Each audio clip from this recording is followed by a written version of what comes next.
Não? Ah, então tá. Então vamos continuar com a leitura. E aí a gente depois vai para o slide. Thomas pega aqui na minha tela o slide.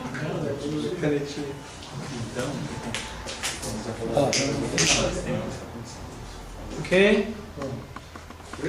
Ok, então vamos lá.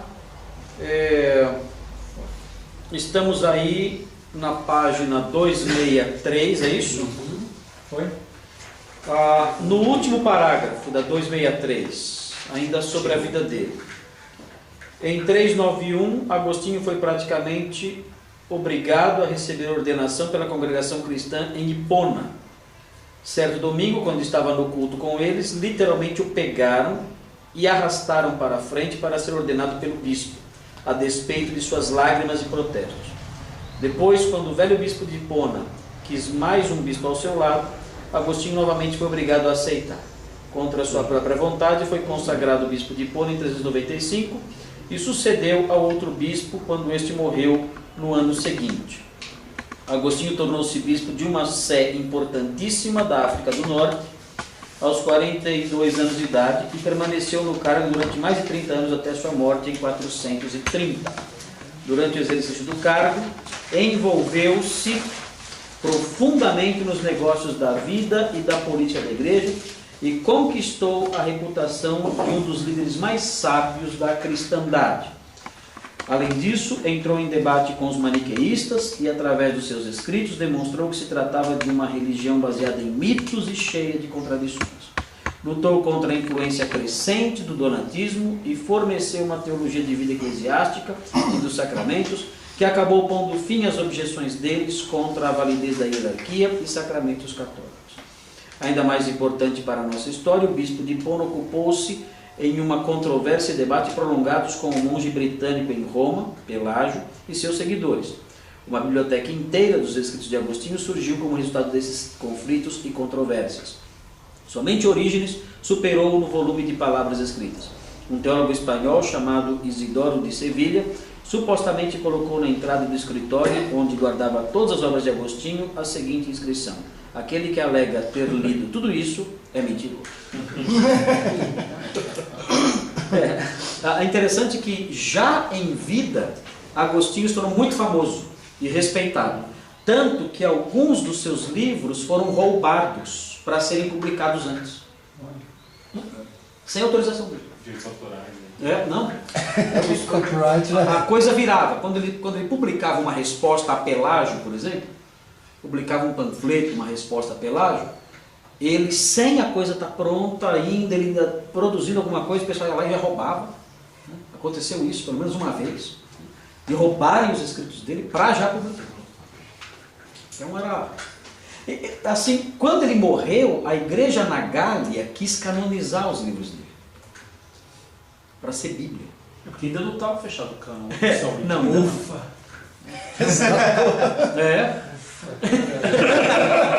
O nível de proximidade está aumentando. O cara era terrível. Você é devoto da igreja da Gália. Da Gália, sou. Ele é um celta atibaense. Eu sou um celta. Eu tenho um celta. Faz sentido. Tem um Corsa. Ok. Ok, onde estamos aqui? Ok. A produção literária de Agostinho foi tão vasta que é possível encontrar em seus escritos praticamente qualquer tema que se imagine. Ele escreveu a respeito de muitos assuntos e não raro antecipou alguns desdobramentos da filosofia, da psicologia e da teologia que surgiram em eras posteriores. Alguns comentaristas consideram-no o primeiro psicólogo por ter explorado o plano subconsciente da mente humana. Aliás, ele faz uma análise disso com a Trindade. Ele fala que nós temos uma Trindade em nós. prova de que Deus é trino. Ele fala que são ele não usa a palavra digitais, por isso digitais ainda, mas ele fala de vestígios da Trindade na criação. Se Deus criou o universo, vestígios dele estão presentes em toda parte, inclusive em nós. Então ele fala que nós temos uma Trindade embutida em nós. Nós temos mente, temos memória e temos afeto. Alguma coisa assim. Mente, memória e afeto. E essas três coisas são uma só, mas são distintas, porque eu lembro do meu afeto.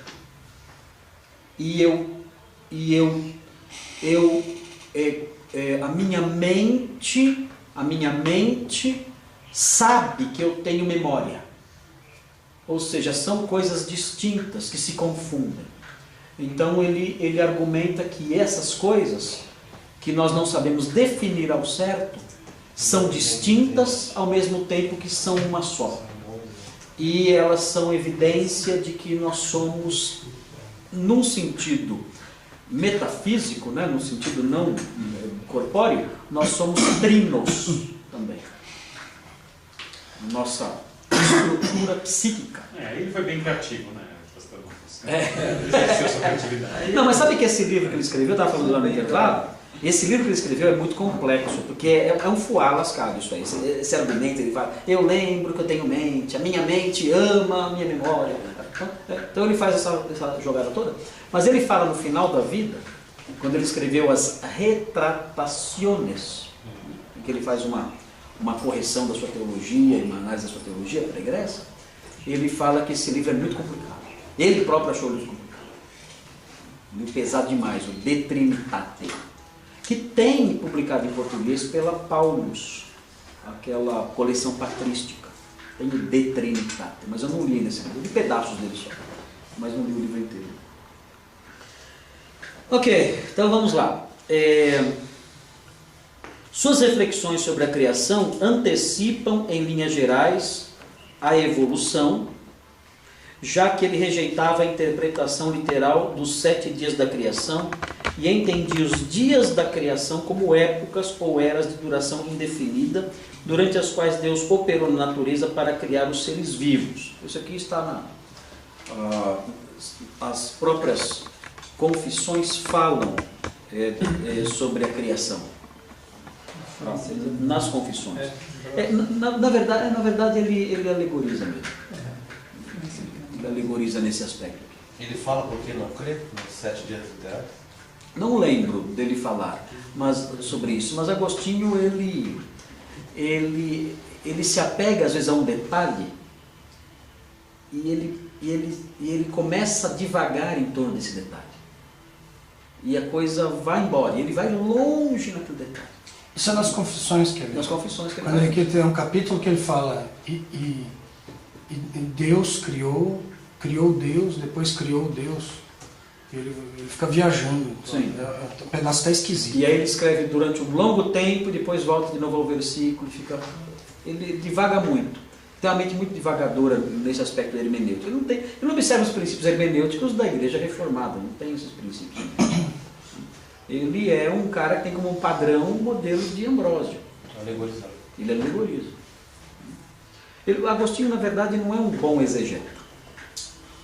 Ele não é um modelo de exegeta para nós. Não dá para tê-lo como modelo de exegeta. O padrão que ele segue não é um padrão que dá para a gente se fixar nele. Claro que a teologia dele é saudável em muitos aspectos, né? Mas isso não decorre tanto da exegese que ele faz. Né? Um cara que trabalha com o texto de modo científico como a gente trabalha hoje. Né? Ele não faz isso. Dialoga com o texto buscando sentidos que transcendem bastante aquilo que o autor, na verdade, tinha em mente. Não tem jeito. Mas por exemplo, note, por exemplo, a questão do dia-era. A gente está falando aqui do dia-era. Como é que Agostinho vê o dia-era? Bom, claro, não é dia de 24 horas, mas ele transporta isso para a linguagem de Hebreus. O autor de Hebreus fala, resta, portanto... Bom, o autor de Hebreus ele descreve o sétimo dia, fala, Deus descansou da sua obra no sétimo dia. E o autor de Hebreus comenta isso, dizendo assim, resta, portanto, um descanso sabático. No nosso texto não está sabático, mas é um sábado. Resta, portanto, um sábado para o povo de Deus. O autor de Hebreus fala isso. E o autor de Hebreus fala, não entrarão no meu descanso, relacionando isso com o sétimo dia. O sétimo dia é o que então? No livro de Hebreus, o sétimo dia é o descanso perene de Deus. Ou seja, pelo menos o sétimo dia é um dia era. O sétimo dia é um dia era. Mas aí não seria fazer um anacronismo com o texto de Gênesis? Entendi. Anacronismo? Como isso? Fazer uma leitura de Gênesis com base em Hebreus não seria um anacronismo? Mas ele faz isso. Ele faz isso. Ele fala, olha, o sétimo dia é o dia do descanso. Esse dia não tem tarde e manhã. Esse dia é o dia do descanso perene. Então esse dia é uma era sem fim.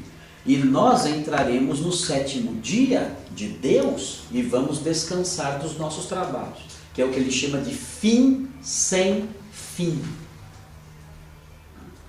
Então, tudo bem, a gente fala, não, os dias da criação foram dias literais, né?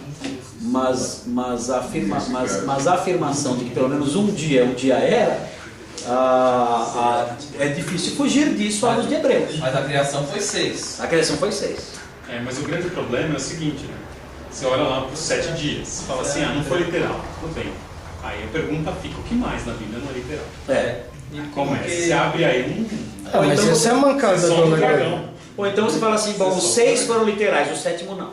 Parece que a questão Pronto. do sábado... Aí casa soltou o dragão. Agora deixa eu fazer. Parece que a questão do sábado foi ampliada nas escrituras após, para mostrar que não é só a literalidade que conta, mas há um princípio por trás da literalidade. Então acho que aí houve esse uso também em Hebreus.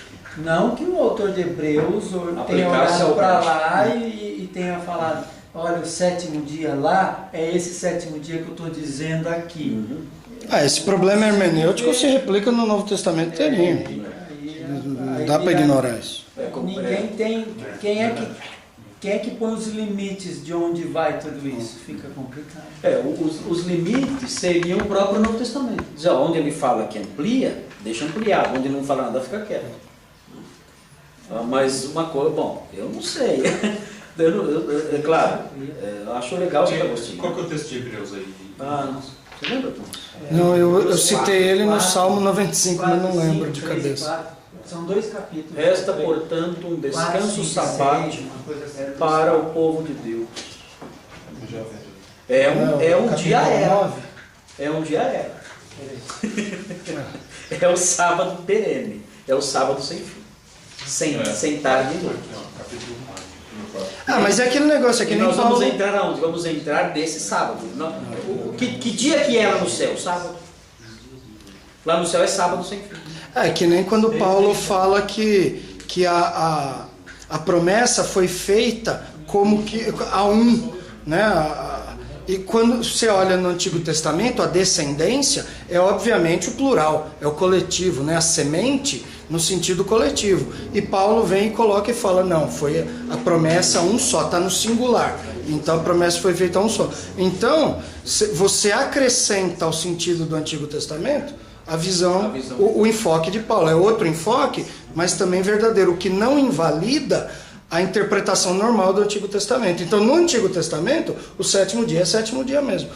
A implicação que o autor de Hebreus dá para isso também é válida sem anular o sétimo dia anterior ao oitavo. 4:9. Mas a palavra descendência usada é zerar, no Antigo Testamento, é semente. Ela não tem a possibilidade de ser tanto coletiva quanto singular? Sim, exatamente. Só que o contexto do Antigo Testamento demonstra que é a descendência numerosa. Paulo aplica isso E não está fora, são dois aspectos da mesma coisa. É no meio daquela descendência numerosa que vem um descendente em especial que faz tudo aquilo ser verdadeiro. Sabe qual que é o problema mais fundo? As pessoas têm grande dificuldade, veja no caso de Pelágio, de conviver com uma tensão. Então. Esse que é o ponto. O cara quer resolver, então. Tá com... Tem que desatar o conflito. Não, precisa resolver. É a nossa série de pastoral. Aí você joga a água suja com o bebê junto. É isso mesmo. Resolvi a tensão, beleza. Você acabou com a Bom, vamos continuar aqui. Só que alguma coisa jogou fora. Para você acabar com a tensão, você tem que cortar fora alguma coisa. Acho que no 4.9 a ideia, a palavra usada, mas... Ele remete para Gênesis, não tem dúvida. Tudo bem, mas ele remete para o conceito e não para a literatura. Isso é por sua conta. Então, mas essa é a hermenêutica forçada que a gente não pode fazer. Resta um sabático, não resta um desses. o sabático. É diferente. Então, mas qual é esse um? Ele já explicou qual é quando ele citou o texto. Então. Tudo bem, mas isso não quer dizer que é...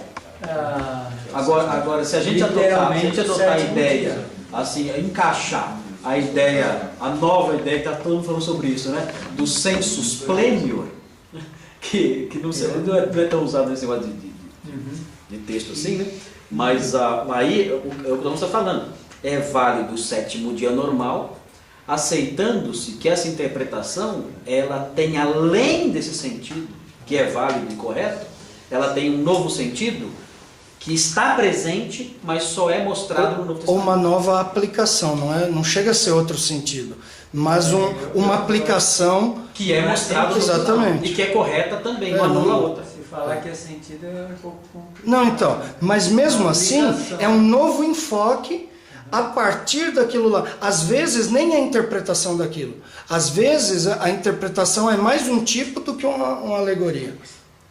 Entendeu? Ele toma aquilo, ele expande o conceito, um conceito que naquele texto não aceita, mas de acordo com a verdade bíblica que ele está colocando agora, aquilo vai encontrar algum ponto de encaixe. Não quer dizer que o que o autor do Novo Testamento está falando é a interpretação direta do Antigo, mas a partir do Antigo ele expande, porque ele está participando desse processo de revelação. E ele associa àquela verdade uma nova. Você não precisa anular nenhuma. Seria o mesmo caso da utilização de jogadores do... Exatamente. Só que nesse é tipo.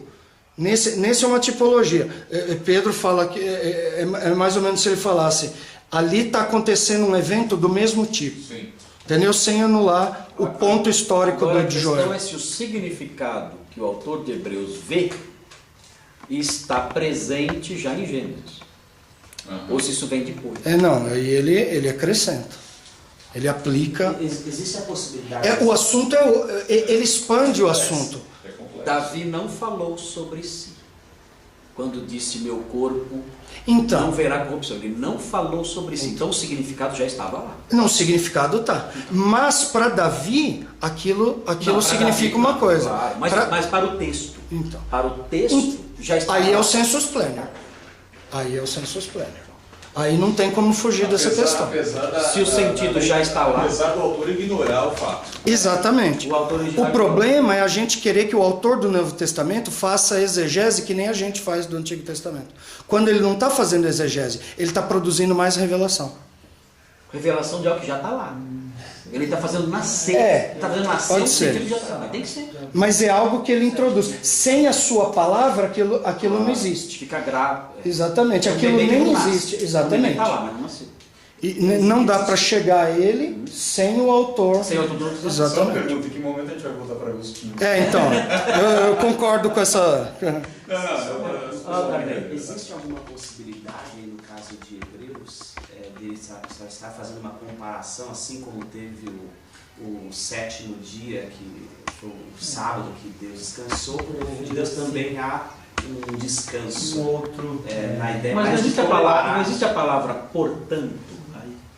O portanto não está apontando para o desfecho, uma espécie de conclusão lógica do que acabou de ser citado. Mas assim, se for só uma comparação, portanto, não seria problema. Naquele descanso. Portanto, resta entrar em alguns naquele descanso, que ele está citando de Gênesis. Então, tem que olhar com calma esse texto. Agostinho fala isso, ele fala assim, olha, há um descanso que Deus inaugurou no 7º dia. Esse descanso não tem fim, e nós vamos entrar nesse descanso, como o autor de Hebreus fala. Ele faz coisa.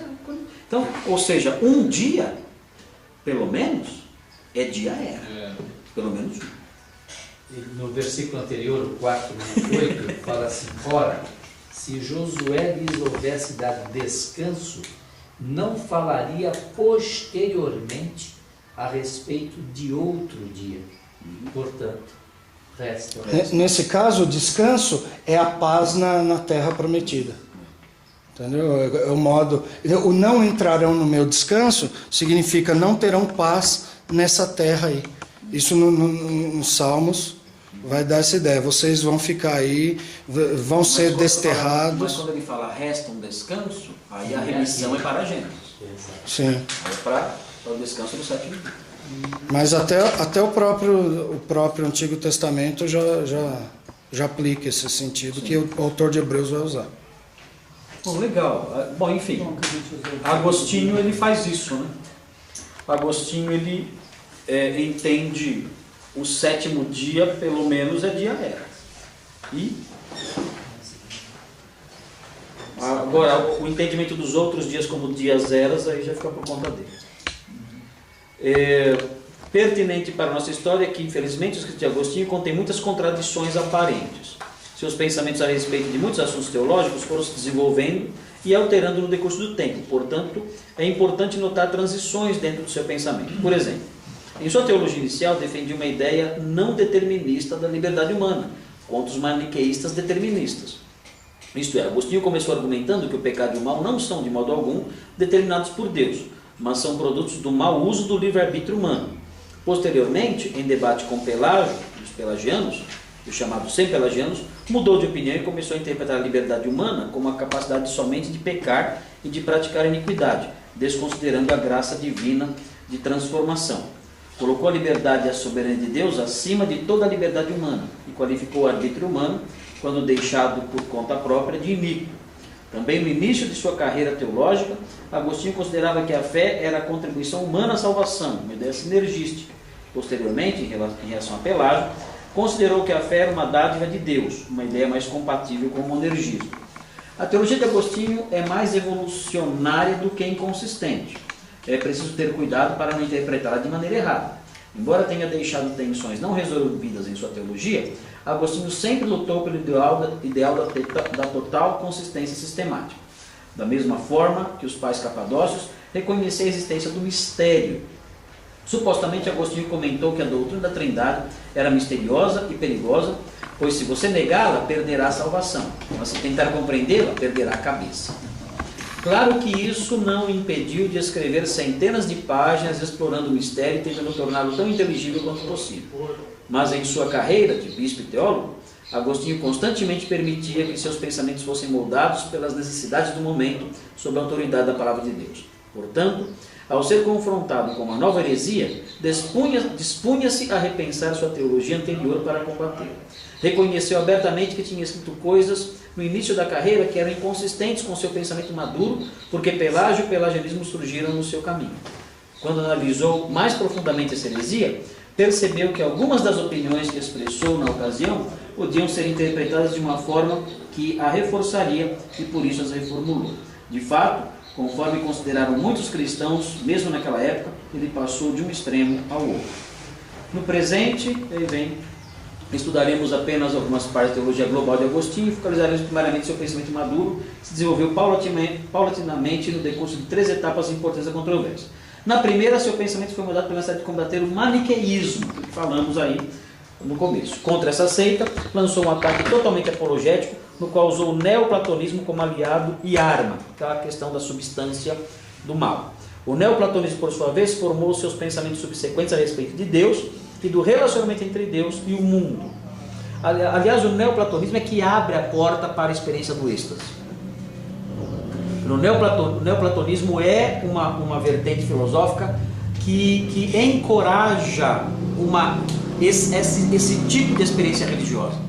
de você tentar ter uma experiência com a realidade última, uma experiência com o mundo perfeito. Então o neoplatonismo encoraja esse lado mais religioso da coisa. Ele é mais religioso, né? Da lei me ajude aí. Mas o platonismo ele não tem essa veia religiosa como o neoplatonismo tem. Essa sincronia com na busca do uno, né? Isso, na busca do uno contato, aquela sincronia, de repente, ter uma experiência profunda. Sem ter uma experiência com essa A valorização do empirismo, então, esse processo de ligação com o divino, com a experiência transcendental, alguma coisa do tipo. Sim, e Agostinho até teve isso. Com a Mônica lá. A Idade Média vai, né? Vai ter muito isso, muitos santos com essas experiências. Pode acontecer Esse rompimento, esse contato. Coincidência, né? No interior dessa coluna, né? E assim, a espiritualidade cristã, ela não rejeita isso totalmente. O apóstolo Paulo teve uma experiência mística. Teve. Paulo foi até o céu. E outros, né, João? Outros, João. Alguns usavam meditação, Isso começou no Novo Testamento, foi na rua. Aí tá indo mais pra trás, né, velho? Às vezes Daqui a pouco vai bater em Adão, né? A gente já tá achando outros aí, ó. Bom, na segunda, Agostinho procurou combater o cisma donatista em sua própria região. O donatismo era muito forte no norte da África. Cada rua tinha uma igreja ortodoxa e do outro lado uma donatista. Eram muitos donatistas. Eles eram crentes donatistas, não eram hereges perversos. Aquele maniqueu é do diabo mesmo. Mas donatista não, donatista era crente. Mas tinha essa visão eclesiológica perfeccionista. A marca do donatismo era o perfeccionismo. Agostinho entende que a igreja não é só, pelo menos no presente estágio, igreja não é só gente salva. Igreja é joio com trigo. É o conceito de cristandade que Agostinho cria. Isso não é bom, não. Isso é meio complicado. Mas Agostinho cria o conceito de cristandade. A igreja não é só o povo santo, bonitinho, dando bonitinho. Não agora. A igreja visível, a igreja aqui, ela é joio com trigo. E ela vai continuar assim. Ela vai continuar assim até o dia final. Então já o pelagiano, o donatista, ele quer uma igreja perfeita. Bispos perfeitos, ministrando num caráter perfeito que valide os seus atos a esses mesmos atos episcopais, esses mesmos atos litúrgicos. Então esse é o grande problema do donatismo. Mas o donatismo ele também desapareceu. O donatismo ele não se sustentou. Pela própria força de Agostinho e o combate de Agostinho a eles. E também porque o donatismo apelou para um outro lado. O donatismo apelou pela violência. Os donatistas começaram a bater e fazer emboscadas e assaltos aos católicos. Então surgiu um grupo de donatistas radicais, que eram os circunceliões. E eles saíam daquelas montanhas que eu disse que existia a oeste de Hipona.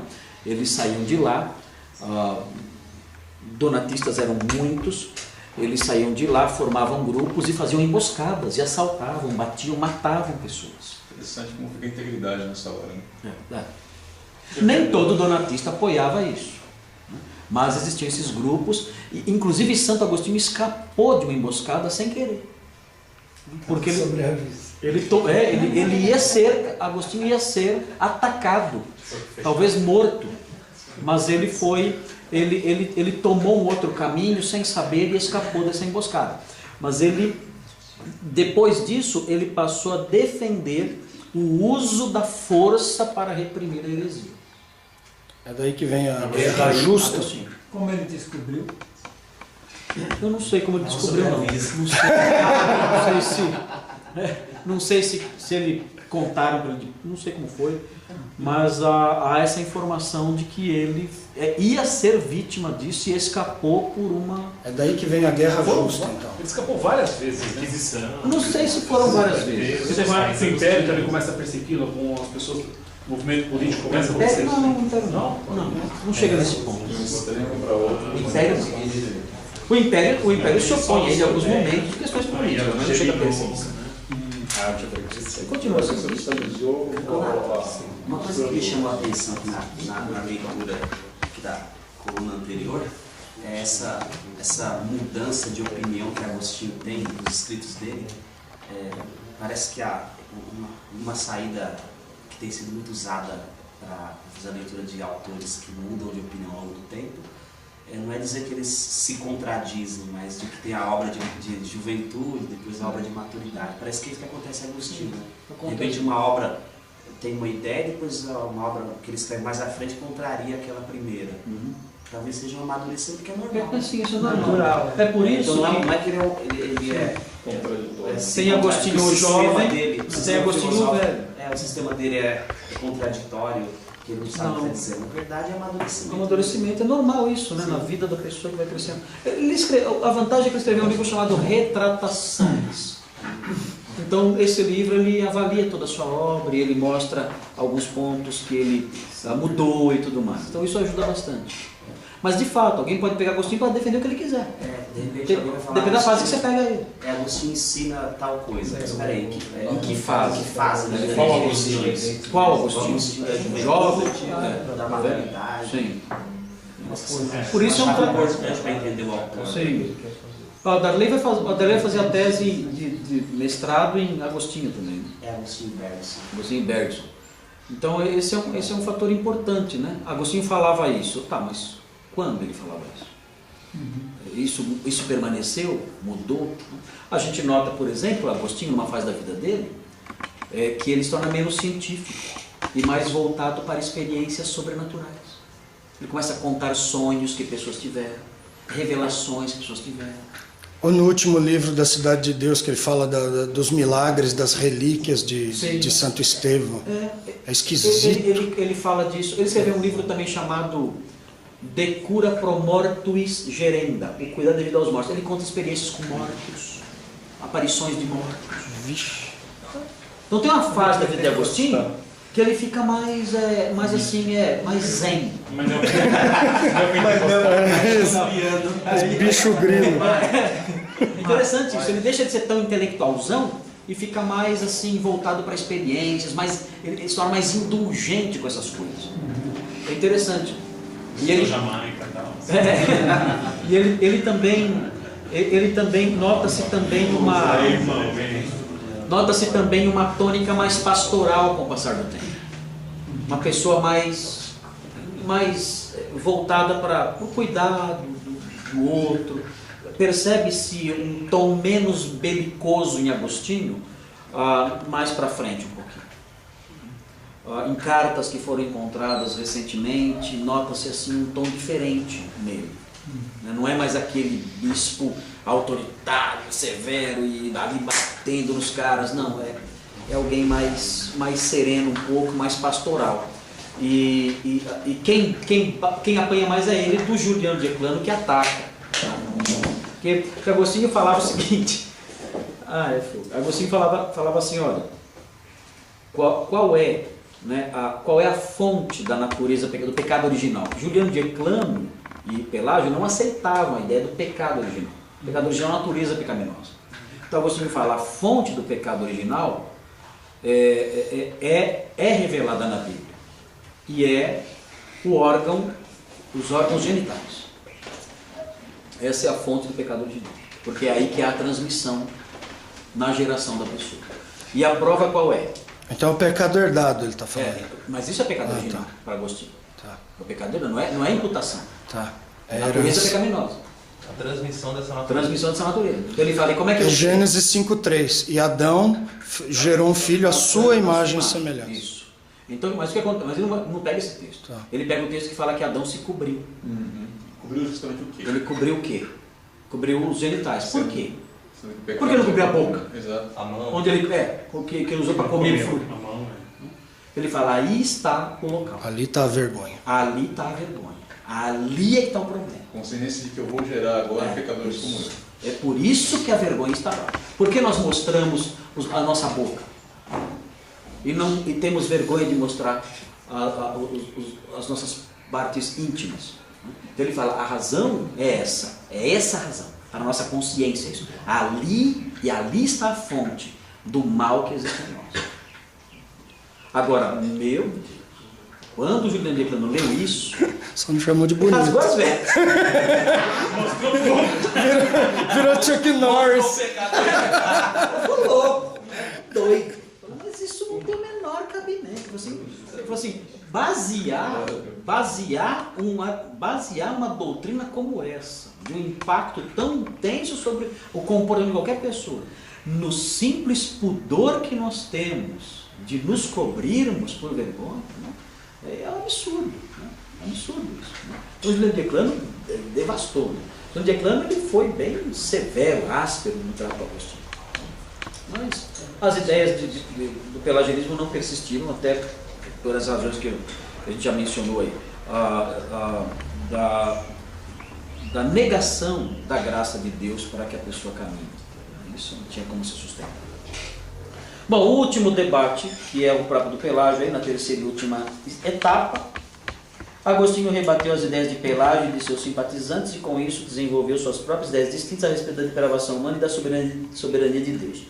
A Igreja Católica nunca aceitou completamente as opiniões de Agostinho, mas rejeitou com firmeza os ensinos de Pelágio e de seus seguidores, em grande parte graças à influência dele.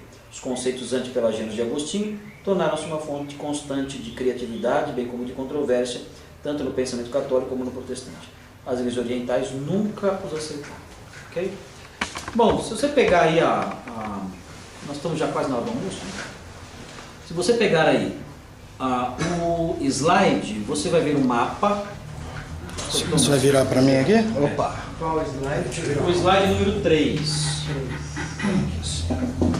O slide número 3. Eu vou pegar ele agora. Nesse slide você consegue situar. Peraí, assim tá. Não, tá beleza. Isso assim porque não reflete. Segura aí. Fechou. Aí?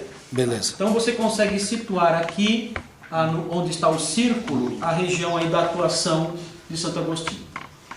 Está chamada Hipona Régia. Tem uma outra Hipona que não é Hipona Régia, mas ele foi ministro na Hipona Régia. Vocês receberam aí? Ok. Então onde a Argélia, e tem a pontinha aí, a Tunísia. Note que não é longe da Itália, né? Não. Facinho de chegar lá, rapidinho. Aliás, esse é o motivo da guerra no passado. Exatamente. As guerras púnicas. As guerras púnicas, né? Cartago era aí. Olha lá, tá lá Cartago. Então você vê aí a Espanha aí, ó, a nossa viagem no futuro pode começar na Espanha, atravessar o Estreito, passar pelo Marrocos, chegar até a Argélia, da Argélia subir até Óstia, de Óstia ir até Roma, de Roma ir até Milão, de Milão até Pávia, e volta para o Brasil pobre. Volta e chora. 2 anos. Bom, o Isaac não está mais. Isso porque um cara negou aí, né? Isaac meteu o pé na Air France. Pisou na bola.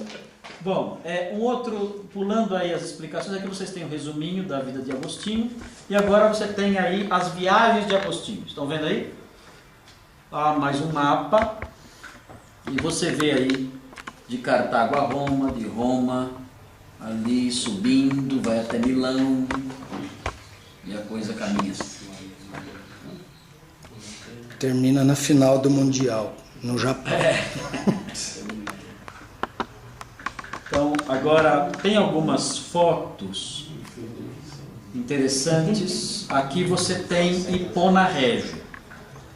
Tá? Oi? É a próxima, Hipona Régia. Hipona, na verdade, são essas ruínas aqui. Ali atrás você vê a igreja e tem um vilarejo aí. Tem uma vila aí. Mas não é a cidade de Abana que existe hoje lá. Mas Hipona era aqui mesmo. Aqui onde estão as ruínas aqui. Essa igreja. A parte de baixo. Essa igreja é recente. É a igreja de Santo Agostinho. O nome é Igreja de Santo Agostinho. Os argelinos chamam de Agudim. Agudim, o grande sábio cristão. Algudim, eles falam. Não conseguem falar Agostinho, então Algudim, o grande sábio cristão. Mas aqui está um pedaço de Agostinho, não todo o corpo dele, mas um pedaço do corpo dele. Um pedaço? Um pedaço. Ô, louco! Uma falange.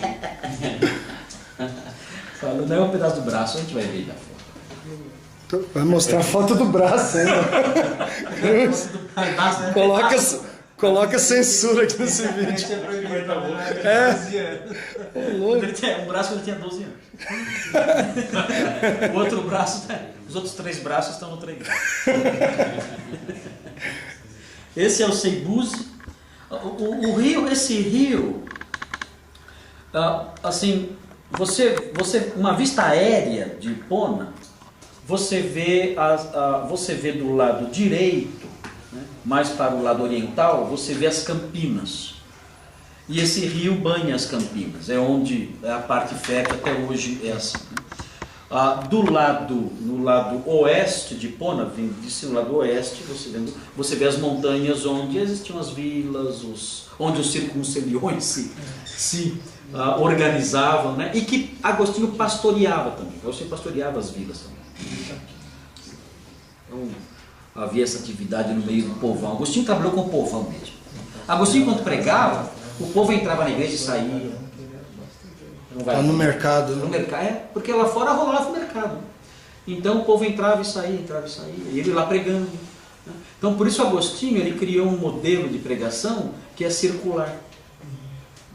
Você pode pegar o sermão em qualquer ponto que você consegue ouvir ele inteiro. Porque a pessoa entrava, saía, voltava, eles ficavam de pé. E Agostinho sentado na cátedra, né? Na abside. É abside que fala? Abside, cara. Abside deve ser. Abside é isso aqui, ó. Vocês estão vendo? É o B-window de hoje. Só que não tinha janela, né? É uma saliência, assim. B-window. Babuíno, beduíno e a B-window. Carlos, a colaboração da minha avó, como é que é mesmo? A Binduindo. Binduindo, essa foi a colaboração da minha avó. É algo parecido com isso que tinha. Era assim, bom, acho que eu tenho aqui a foto. Não. A visão do líder. Olha ele aí, ó, sentado. Essa é a foto mais antiga de Agostinho. Foi 3x4, eles que ampliaram. Mas assim, havia como que era a catedral, ela tinha o formato quadrado, mas na frente ela tinha uma meia-lua. No centro dessa meia-lua ficava uma cátedra, por isso o nome catedral. Aquela cadeira era uma cadeira. O bispo sentava na cadeira e pregava sentado. E a população toda, o povo todo, ficava de pé ouvindo a pregação. Mas nesse entrar para ouvir a pregação, o povo entrava e saía, ia na açougue, comprava verdura, voltava e continuava ouvindo o sermão. Então ele criou esse sistema de pregar em círculo. Então a pessoa ouvia o sermão sempre inteiro. Percebeu isso, né? Percebeu. Então ele pregava desse jeito. Então a pessoa sempre ouvia tudo. E é interessante, no final da vida ele falou, olha, a vida inteira eu preguei sempre a mesma coisa. E vocês continuaram cometendo os mesmos pecados. Eu sempre pregando contra os mesmos pecados que vocês continuavam persistindo e praticando. Essa é a frustração dos pastores. Acaba o ministério, você olha e não mudou nada. 50 anos pregando, você olha, não mudou nada. Continua a Dona Maria fazendo fofoca. Bom, eu quero mostrar para vocês isso aqui nós vamos ver depois do almoço, a parte da liderança dele. Mas eu quero mostrar aqui a foto. Aqui, essa aqui é a foto final de Agostinho no caixão, dizem tamanho real. E o último slide. E você vê nessa estátua, que é aquele do lado. Você vê aqui o tubo com o braço dele. Ô, louco. Tá? Nesse tubo está o braço direito dele. O resto os outros restos mortais, os outros tubos, estão em Pávia, na Itália. Tem o túmulo de Agostinho em Pávia,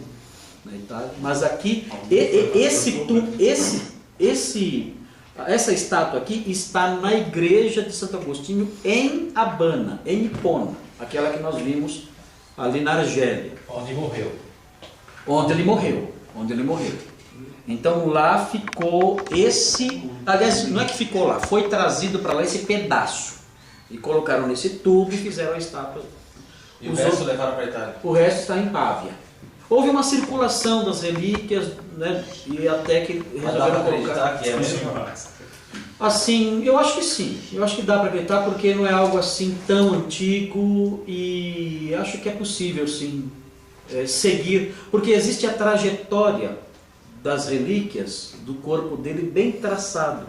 Então acho que é possível sim que seja ele. É difícil acreditar quando é relíquia de Paulo, dos Reis Magos, né? Assim como mas no caso dele acho que não é difícil. Com a cabeça, o crânio de João Batista quando ele tinha 12 anos. Isso aí já não dá. Mas aqui acho que eles traçam a trajetória dos restos mortais dele com uma certa precisão. As datas, tudo, até chegar em Pávia, né? E esse pedaço aqui. Então é interessante, né? O que esse bracinho produziu. O prestígio também que ele já tinha quando morreu, talvez faz com que a preservação da relíquia dele seja mais... Com certeza. Ele tinha muito prestígio. Conseguiu prestígio depois, aí você vai buscar lá atrás a pessoa aí já fica difícil. Mas ele morreu e já tinha prestígio. Aliás, o próprio São Jerônimo, que foi um grande oponente, eles brigaram muito. São Jerônimo e Agostinho não se deram muito bem.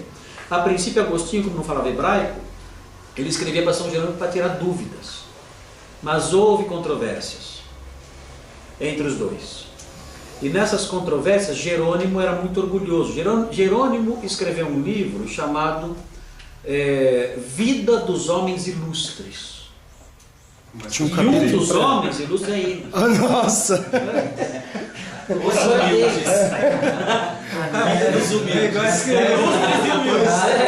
Então o bicho era orgulhoso mesmo. Tinha quantos no livro? Não dá pra ter só ele. Então, abre um pouco. E ele era muito orgulhoso. E quando Agostinho começou a questionar algumas coisas, perguntando, porque a obra de Jerônimo foi maravilhosa para a igreja. Numa época em que você tinha só traduções de quinta categoria do Velho Testamento e do Novo em latim, o que causava até riso entre os pagãos, né? Para que eu vou ler isso aqui se eu tenho Virgílio? Né? Por que eu vou ler um negócio desse se eu tenho poetas que escrevem de modo tão lindo, eu vou ler o Velho Testamento? Então Jerônimo ajudou nesse aspecto a dar uma literatura melhor elaborada para os cristãos. E Agostinho se opôs a isso. Agostinho não se opôs a isso. A tradução. A tradução? Ele diz que o que eles tinham de tradução já era suficiente, que ele não deveria empreender essa obra. Bom, essa informação eu não tenho, estou sabendo agora. Obrigado. De qualquer modo, ele fazia perguntas para Jerônimo sobre o significado de algumas coisas. Né? E surgiu então uma intriga entre eles lá, nesse debate, e Jerônimo disse a ele que não era algo bonito tentar fazer a fama discutindo com alguém famoso. Assim, não é legal você tentar ganhar nome subindo em cima de mim, que já sou famoso. Desculpa aí. Mas no final Jerônimo começou a perceber que ele famoso. Eu acertei o diagnóstico da primeira pessoa, né? Que foi o contrário. Assim, ele começou a perceber que aquele com quem ele estava debatendo não era qualquer pessoa e começou a perceber a grandeza de Agostinho. O grande embate entre eles aconteceu especialmente porque Jerônimo disse que aquele episódio de Gálatas 2, em que Paulo repreende Pedro, aquele episódio foi na verdade uma representação teatral de Paulo e Pedro.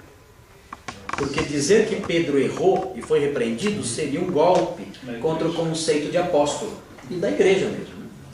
Então aquilo não aconteceu de fato. Paulo e Pedro combinaram e fizeram um teatro ali, né? Barnabé ajudou um pouco ali como um personagem coadjuvante, né? e então fizeram aquela cena para tentar ensinar a lição de que era errado fazer distinção entre judeus e gentios. Então, quando Jerônimo disse isso, Agostinho respondeu dizendo: olha, uma traça entrou no armário de Deus. Armário era o lugar onde guardavam os rolos. Não era prateleira, não era biblioteca, era um armário. Ele falou: uma traça entrou no armário de Deus, ou seja, a palavra de Deus vai ser destruída. Se pensarmos desse jeito. Você pode interpretar assim, pode fazer qualquer coisa. Você acaba com a Tudo foi uma ensinação.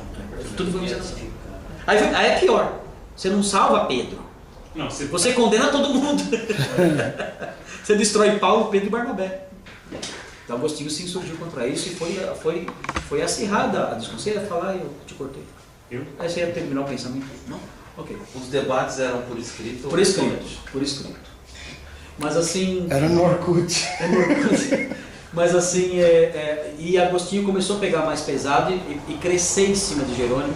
Jerônimo escreveu, tentando abrandar um pouco a discussão e deixar o debate mais sereno, assim: é muito gostoso brincar com você nos campos floridos da Escritura. Agostinho falou assim: você não sabe o quanto você me decepcionou dizer isso. Porque para mim, as Escrituras não são o campo florido no qual eu brinco. As Escrituras para mim são uma montanha elevada, que temos que suar para subi-la. Temos que superar cada pedra, cada vala. É muito difícil caminhar por ela. Não é um campo florido para a gente se divertir. Não é isso que eu estou fazendo. Não estou me divertindo. Eu estou suando. No UFC já tinha. No Facebook estava cheio de curtir.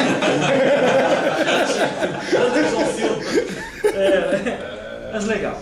Bom, gente, então, no próximo bloco, eu não sei se todos vão estar, acho que alguns têm compromisso, já me disseram, mas quem estiver, então nós vamos ver a visão da liderança de Agostinho. Eu enumerei algumas coisas aqui,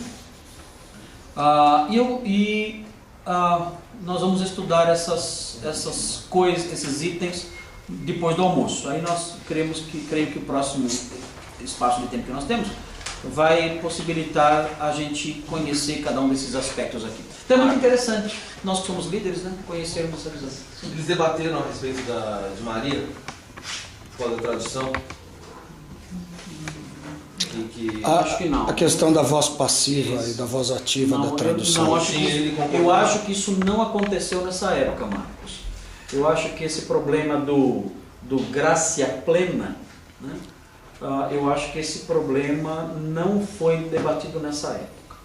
Eu acho que esse problema ele é mais recente, ele foi trazido mais à luz pelos reformadores, Erasmo e os humanistas bíblicos do século XVI, né, século XV, XVI. Eu acho que esse problema não é dessa época, não me lembro disso. Não me lembro disso. Mas eu tinha a impressão, eu acho que essa impressão ela foi passada talvez pelos comentaristas, que Agostinho ele tinha recepcionado de modo otimista a Vulgata Latina. O Thomas está falando aí que não, que Agostinho foi contra a tradução da Vulgata porque não era necessário. Acho que ele tinha medo do que fosse sair daí. Pelo que eu me lembro era esse. Ele estava receoso da tradução talvez não ficar boa. Então era esse o caso. Por ele não dominar, fazer o latim, nem grego, nem... Na verdade foi o contrário, né? Porque de um modo geral a Vulgata foi boa. Mas isso só foi descoberto depois. A Vulgata unificou a bagunça que era. Agora não sei se Agostinho teve essa percepção disso depois. Não sei. Eu vou fazer uma propaganda para vocês. Deixa eu ver se eu pego aqui.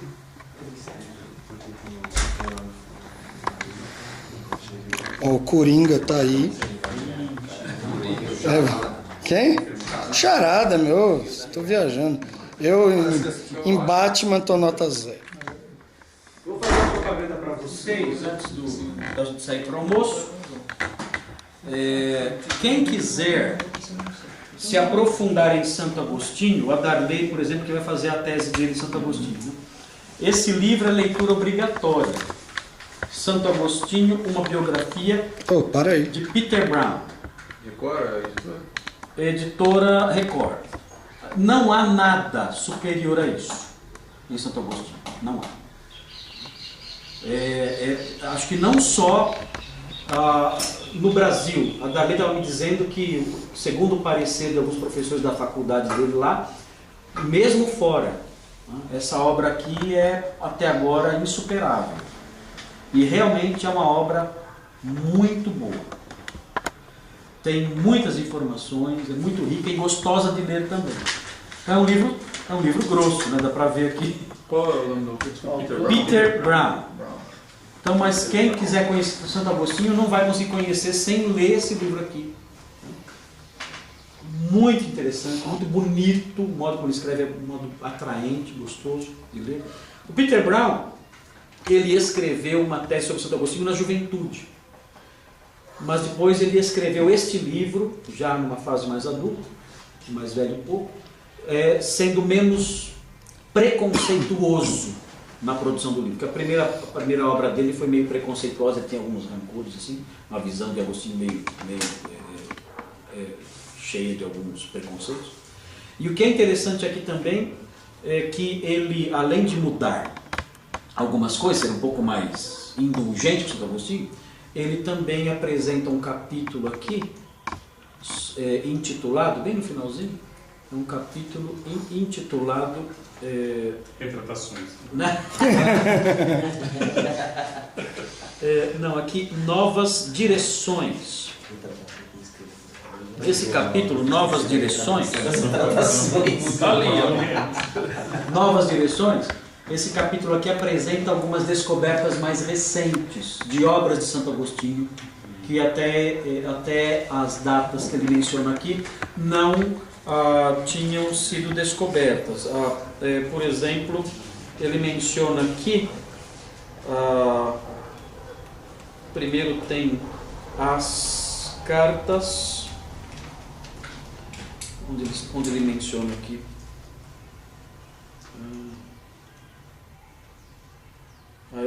aquele comenta as cartas já. Desculpe, eu estou confundindo. Você fez a anotação? O capítulo é este aqui. Novas provas. Não são novas direções. Novas provas. Este é o capítulo que trata das descobertas mais recentes. Isso é um apêndice do livro? Não, é um capítulo... Não, é porque é número 1... É um apêndice, sim. É o epílogo. Porque tá. o livro é dividido em sessões. E as sessões, então, começam cada uma com a nova numeração. Mas aqui, essas novas provas que ele enumera... em um grupo de sermões achados em 1975, é bem recente, e um conjunto de cartas encontrado em 1990. Recente. Então é muito legal. Aonde? Lá? É lá mesmo? Agora o conjunto de sermões são sermões de Cartago. Eu não lembro agora aqui o local exato do encontro dessas obras. Vamos ver se tem mais lá. Isaac já está querendo organizar. Vai que na nossa viagem a gente acha, né? Isaac Jones. Mas eu não sei. Em busca dos manuscritos de Agostinho. Perdidos.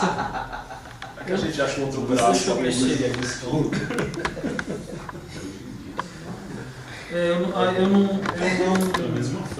Eu não guardei aqui, Marcos, o local exato onde ele achou. Se foi na África mesmo, ou se foi na Europa, em algum mosteiro, alguma coisa assim. Não guardei aqui.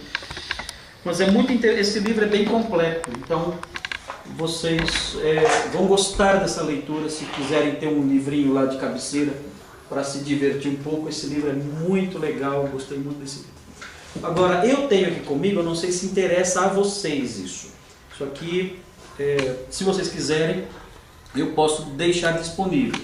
Eu tenho aqui um conjunto de textos.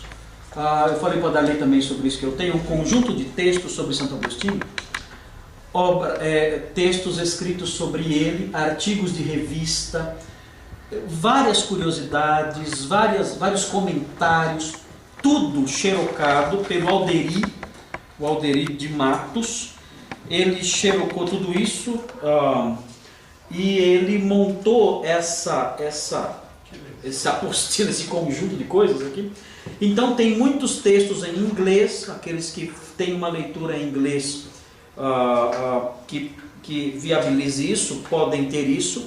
Então tem aqui várias obras, Agostinho através dos séculos, História Cristã, tem vários capítulos, Patrologia de Berardino, Patrologia de Altaner, Stuber, Moreschini, Norelli, há vários, e também revistas revistas que ele xerocou e colocou aqui, com várias informações interessantes sobre Santo Agostinho. Inclusive tem até uma descrição de Agostinho, uma descrição física de Agostinho, a cor da pele, como que era a testa, como que era... Enfim, os caras conseguiram, até isso os caras conseguiram descrever. Então, se alguém quiser, eu posso deixar com vocês para tirar cópia disso aqui. Aqui tem também pedaços de sermões, é muito interessante. Se alguém quiser se aprofundar em Agostinho, então, leitura obrigatória esta, e se quiser algo mais, um plus, tem esse conjunto aqui de artigos. Ok?